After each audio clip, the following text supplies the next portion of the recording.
Higher സ്റ്റഡീസിന് economics എടുക്കുമ്പോഴേ maths അത്യാവശ്യമാണ്. Higher studies എന്ന് പറഞ്ഞാൽ അണ്ടർ ഗ്രാജുവേഷനോ? അണ്ടർ ഗ്രാജുവേഷൻ എക്കണോമിക്സ് നമ്മൾ Tier 1 യൂണിവേഴ്സിറ്റീസിലാണ് അഡ്മിഷൻ നോക്കുന്നത് വിചാരിക്കുക. അതായത് ഇപ്പോൾ നമ്മൾ CUET എക്സാം ഒക്കെ എഴുതിയിട്ട് Tier 1 നമ്മൾ പോകണമെന്ന് ആഗ്രഹിക്കുകയാണ്. അങ്ങനെയാണ് എങ്കിൽ 11th ലും 12th ലും എക്കണോമിക്സ് പഠിച്ചില്ലെങ്കിലും കുഴപ്പമില്ല, മാത്സ് ആണ് പഠിക്കേണ്ടത്. അപ്പോൾ നീ ഒന്ന് ആലോചിച്ച് നോക്കുക, എത്രമാത്രം എക്കണോമിക്സിൻ്റെ ഹയർ സ്റ്റഡീസിന് മാത്സ് ആവശ്യമാണെന്ന്. ഇനി താഴോട്ടുള്ള ടിയറിലുള്ള യൂണിവേഴ്സിറ്റിയില്ലേ, അവിടെ എക്കണോമിക്സ് പഠിച്ചില്ലെങ്കിലും മാത്സ് പഠിച്ചില്ലെങ്കിലും ഒക്കെ അഡ്മിഷൻ കിട്ടണമെന്നുണ്ട്. പക്ഷേ അങ്ങനെ പഠിക്കണോണ്ട് അർത്ഥമുണ്ടോ? ഇല്ല. അങ്ങനെ പഠിച്ചിട്ട് ജോലിക്ക് പോകുമ്പോഴും നമ്മൾ പെട്ടുപോകില്ലേ?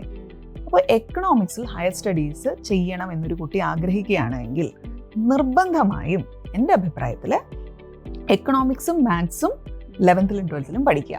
ഇനി എക്കണോമിക്സ് പഠിക്കാൻ പറ്റിയില്ല എങ്കിൽ മാത്സ് വിട്ട് കളയേ ചെയ്യരുത്, മാത്സോടുകൂടി തന്നെ പഠിക്കുക. അപ്പോൾ നമുക്ക് ഹയർ സ്റ്റഡീസിന് ഒത്തിരി ഓപ്ഷൻസ് കിട്ടും. ജോലിക്ക് വേണ്ടി ശ്രമിക്കുമ്പോൾ നമ്മൾ നല്ല നോളജബിളും ആയിരിക്കും. മനസ്സിലായോ? Keep going. Happy learning.